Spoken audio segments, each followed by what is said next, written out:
शादी के 7 साल बाद पति ने सबके सामने कहा, तुम मेरी जिंदगी की सबसे बड़ी गलती हो।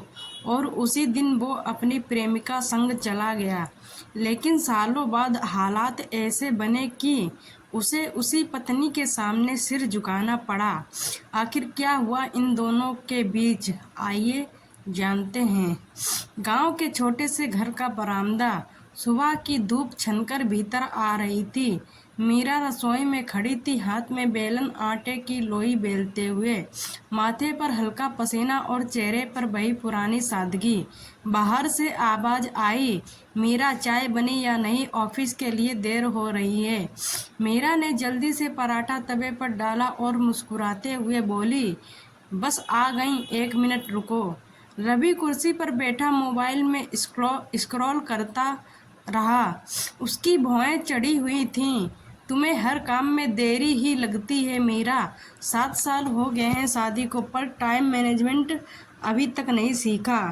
मीरा ने चुपचाप प्लेट सामने रख दी। शादी के पहले साल सब कुछ अच्छा था। मीरा हर छोटी सी बात पर हंस देती, रवि की पसंद का खाना बनाती, उसकी हर बात मानती। लेकिन वक्त गुजरने के साथ रवि की बातें बदलने लगीं। वो ऑफिस के काम का बहाना बनाकर देर से घर आने लगा, बात बात पर ताने देता। काश मैंने कोई पढ़ी लिखी और स्मार्ट लड़की से शादी की होती, तुम सिर्फ रसोई तक सीमित हो।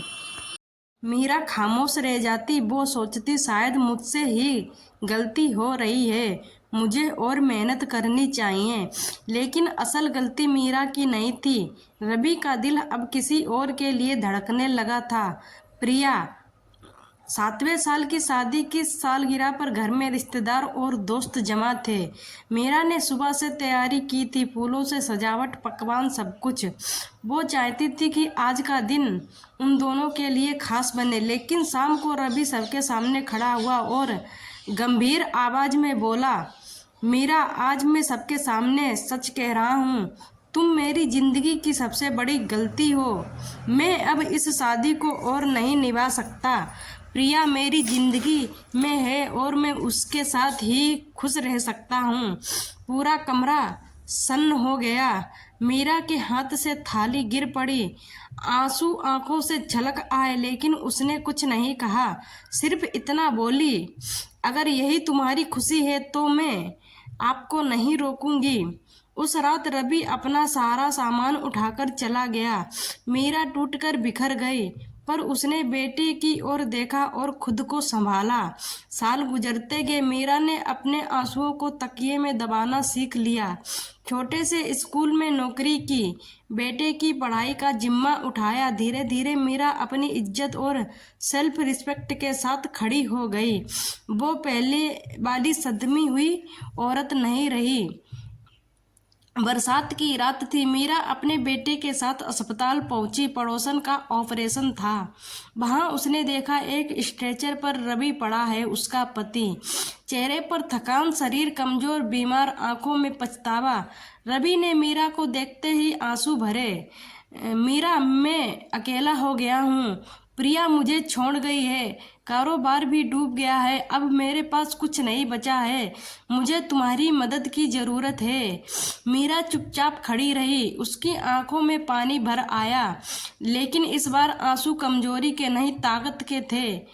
रवि, जब तुमने मुझे छोड़ा था तब भी मैं तुम्हें रोक सकती थी, लेकिन मैंने सोचा जिसे मेरी कदर नहीं उसके साथ रहकर मैं अपना सम्मान क्यों खोऊं। आज तुम मेरी मदद मांग रहे हो, मैं मदद करूंगी, पर अपने आत्मसम्मान के साथ। रवि फूट फूट कर रो पड़ा। उसने मीरा के पैरों को छूते हुए कहा, तुम मेरी सबसे बड़ी गलती नहीं, बल्कि मेरी जिंदगी की सबसे बड़ी सीख हो। मीरा ने बेटे का हाथ थामा और शांत स्वर में बोली, रिश्ते निभाने से बनते हैं, तोड़ने से नहीं। काश तुमने ये बात पहले समझ ली होती तो आज हालात ऐसे ना होते। मीरा ने रवि का इलाज करवाया, लेकिन अपनी जिंदगी का फैसला साफ किया। वो अब उसी की तरह टूटकर जीने वाली नहीं, बल्कि अपने आत्मसम्मान के साथ खड़ी औरत है। जिंदगी की ये कहानी हमें यही सिखाती है कि औरत को कभी कमज़ोर मत समझो। रिश्ते केवल मोह माया से नहीं बल्कि भरोसे और सम्मान से चलते हैं। और सबसे बड़ी बात, जिसे तुम नज़रअंदाज करते हो वही किसी दिन तुम्हारा सहारा बन सकता है। दोस्तों, अगर ये कहानी आपके दिल को छू गई हो तो इसे लाइक ज़रूर करें, अपने विचार कमेंट में साझा करें और इस तरह की भावनात्मक कहानियाँ सुनने के लिए चैनल को सब्सक्राइब करना ना भूलें। आपका एक छोटा सा सपोर्ट हमें और भी बेहतर कहानियाँ बनाने की ताकत देता है। Thanks for watching.